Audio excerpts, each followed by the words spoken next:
Hey everybody, welcome to Home Life 365. Today I have a requested video. I had a viewer request a video for tomato soup with crumbles and said the old-timey way. So I'm gonna do my best to keep this a simple recipe the way it may have been done the old-timey way. So I will bring you down to the stove and we'll get started. Okay, I'm starting out with my Dutch oven. I have it on the eye on medium heat, and I'm melting 2 tablespoons of butter, real butter, not margarine. And I have diced a medium-sized yellow onion, and I'm just going to add that in.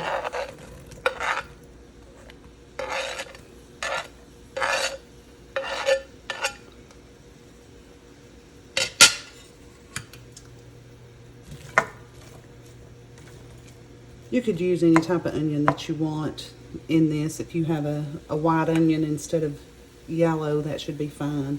This would be really good with a sweet onion or a Vidalia. Now I'm just going to let this onion cook until it starts to brown a little. I'm going to make sure I stir it regularly. I don't want it really brown. I just want it to start to get to the golden color. And when that happens, I'll be back with you. Okay, you can see that my onions are starting to get a little bit of color on them. And some of them are getting a little more brown than I want them to. So I'm going to throw in about 2 tablespoons. I'm sorry, there's my toaster. So I'm going to throw in 2 tablespoons of water. That was quite a steamy moment. So I just wanted to throw in a little bit of water to stop these from getting too brown, but let them continue to cook. I want these really soft. I'm sorry if you still can't see. I'm not going to fully caramelize these, but I do want them really soft because I'm going to puree this soup at the end, and it'll just make it easier. I also want to make sure that I don't have any raw onion flavor in this. It needs the sweetness from cooked onion, not the raw onion. So I'm going to let this go a couple of more minutes and then I'll be back. Alright, I'm back. You can see these have nice color on them. So all I want to do right now is I'm going to add some garlic, and I'm using minced garlic. I know the old-fashioned way probably would not have been using Walmart minced garlic for sure. But nowadays we have minced garlic, so that's what I'm going to use. If you have clove garlic, just take the skin off and chop it up and throw it in.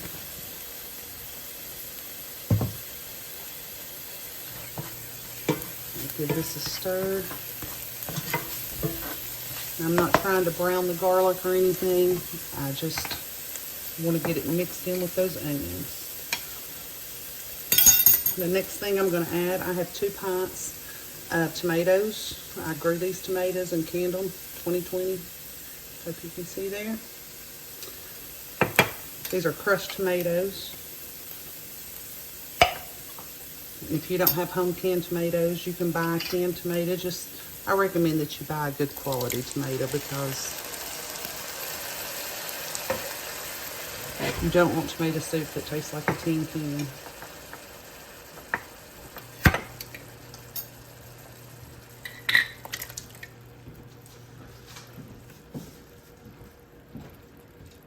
Okay, I'm going to also add about 1.5 cups of chicken stock.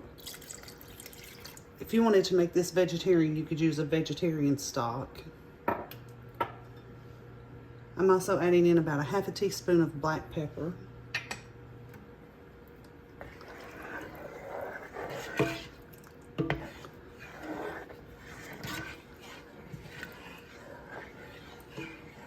I want to bring this up to a boil, and once it's boiling, I'm going to cover it and reduce the heat some, and I'm going to let it simmer. So I'll be back with you once this simmers for about 20 minutes. My soup has came up to a boil, and I just realized that I forgot to add my sugar. Should have added this when I added the black pepper, but I can add it now, it's fine. I'm just going to add 1 tablespoon of white sugar. And that may seem strange to be putting sugar, in a savory soup.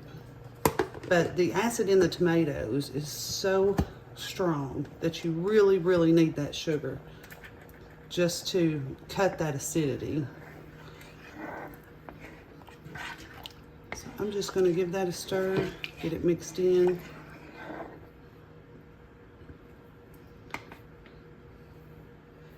And I'm going to go ahead and put my lid. You can see stirring it stop the boiling, so it's not boiling quite strong enough yet, but I am going to go ahead and put my lid on it. This is a vented lid, and I am going to go ahead. I'm going to let it come back up to a rolling boil, and then I'm going to reduce the heat and let it simmer for 20 minutes. I'll be back with you then. Okay, while the tomato soup is simmering, I'm going to work on these crumbles, and I'm not sure if this is what the person who requested this had in mind when he said crumbles.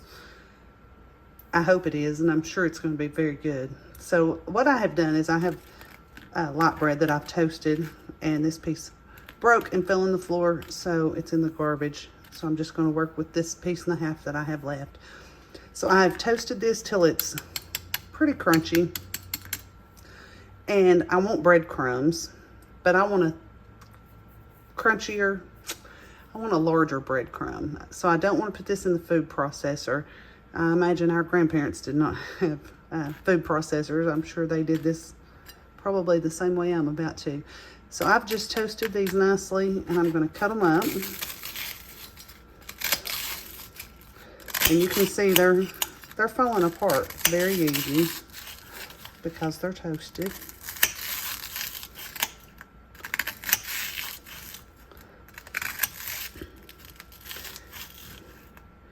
And if you wanted to use grocery store breadcrumbs and that's what you had, by all means, they would work. Like I said, I just want mine a little bit bigger. I don't want them crouton size. Soup's done. Soup's not done. Sorry, that was the timer on my stove. Soup's been simmering for 20 minutes. And it's going to be fine if I leave it another minute. So I'm just cutting these, and I'm just going to kind of break them up. Like I said, I don't want really big pieces, and I don't want really tiny pieces. So do this to however suits you.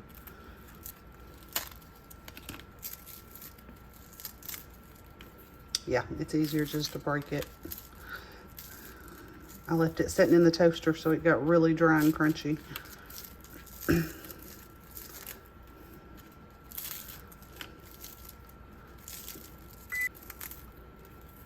Now, if you wanted to use just this, you could, and it'd be fine.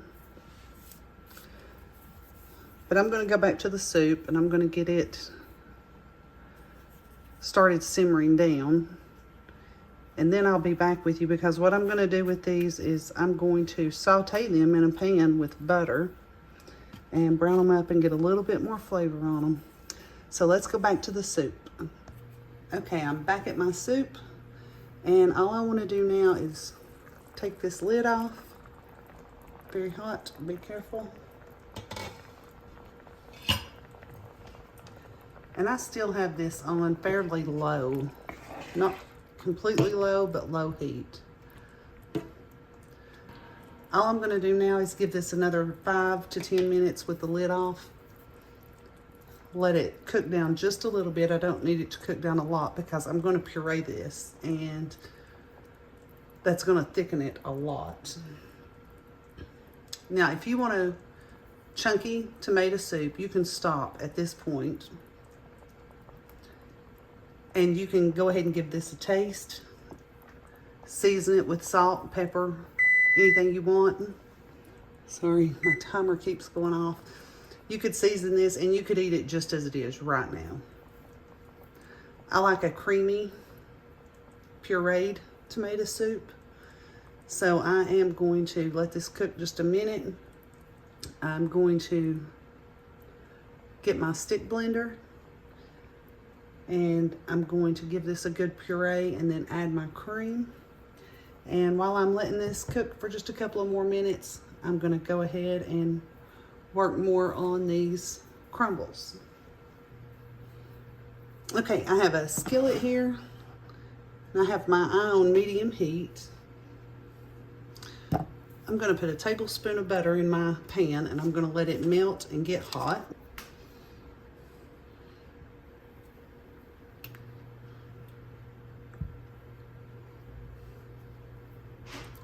Just sliding that around to make sure the whole bottom of the pan is covered. Okay, I have the butter in my pan melted. I don't want to brown it, just melted. And I'm just going to toss in the breadcrumbs.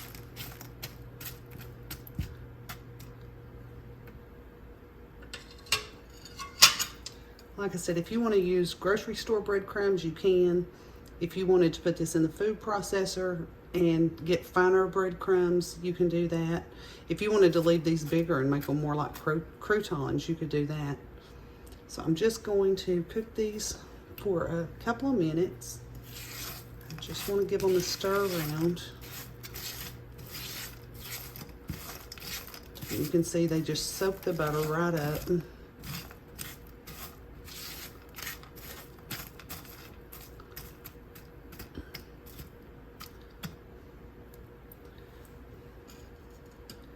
If you wanted to season these breadcrumbs, you could. If you're using grocery store breadcrumbs and all you have is seasoned breadcrumbs, that's fine. This is all about personal taste, personal preference. I'm trying to do old-timey as requested, so I'm trying to keep it simple. Things that would have been growing in the garden, things that would be in the pantry that our grandparents may have been able to preserve through the winter.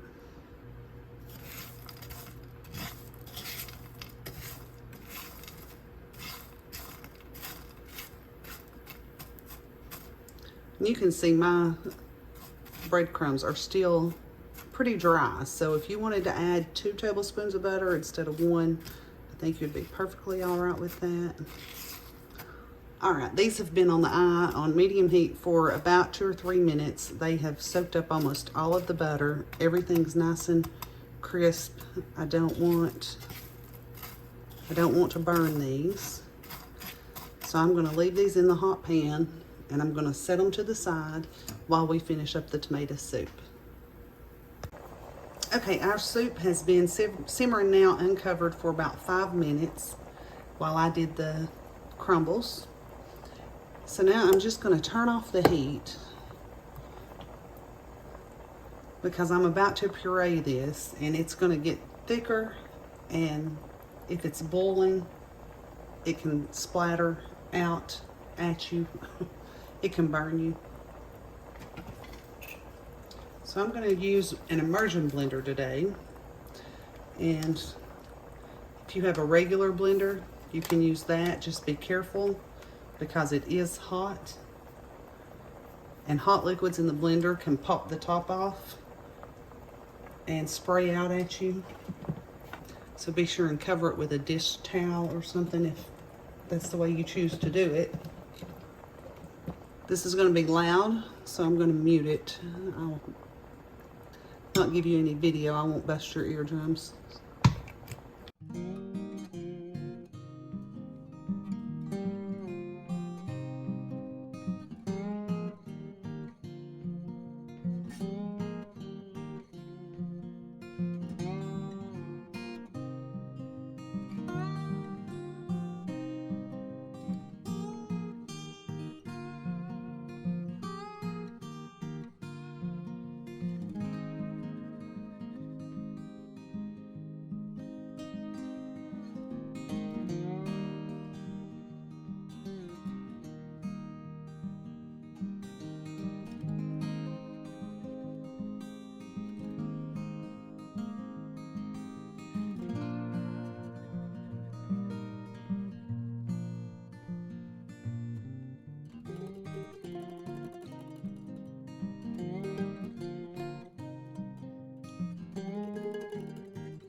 Let's see how we are now.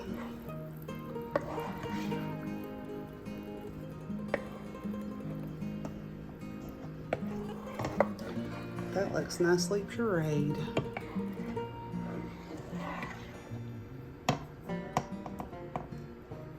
Okay, I think that's good.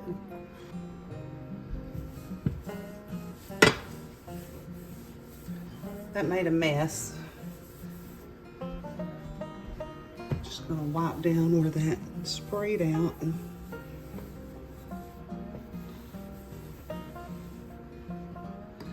Okay, now the last thing I want to do is I'm going to add a half a cup of heavy whipping cream.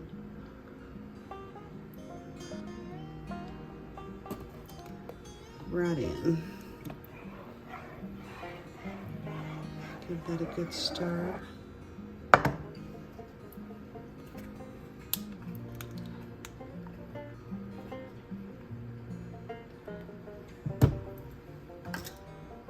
If you don't have heavy whipping cream, you could use half and half.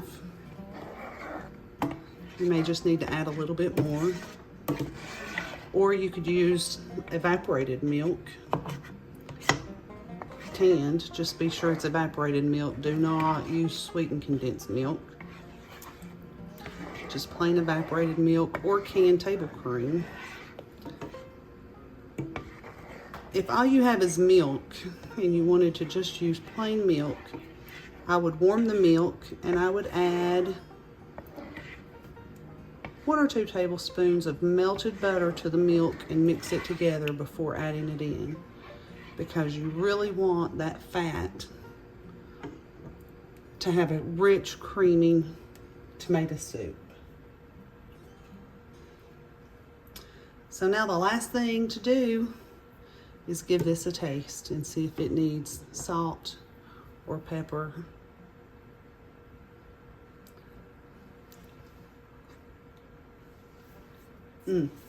Okay, mine does not need any extra salt. Keep in mind, I use salted tomatoes and I use the chicken broth, which was salty. So if I had unsalted tomatoes, I may need to add additional salt to this. But since my tomatoes were salted and my broth was salty, I have plenty of salt. I'm just gonna add a nice sprinkle of pepper. Give that a stir.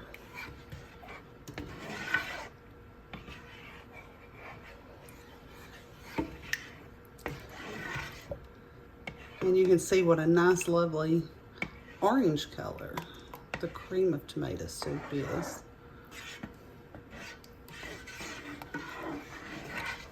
It's very pretty. Okay, the soup is ready to plate up. So I'm just going to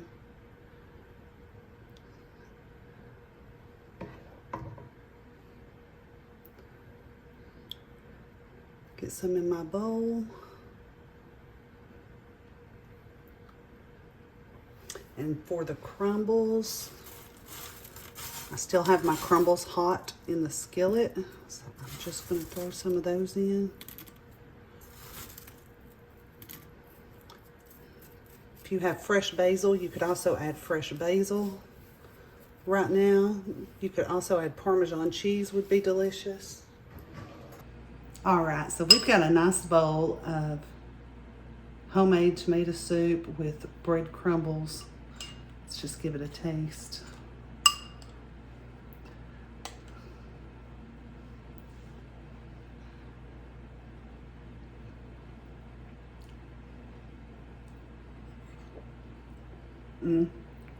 It's so good. The buttery breadcrumbs. I did use salted butter on the breadcrumbs. I didn't mention that when I was cooking them. Along with the rich soup, this would also be great with a grilled cheese sandwich. This would also be great with Cheez-Its. I love tomato soup with Cheez-Its.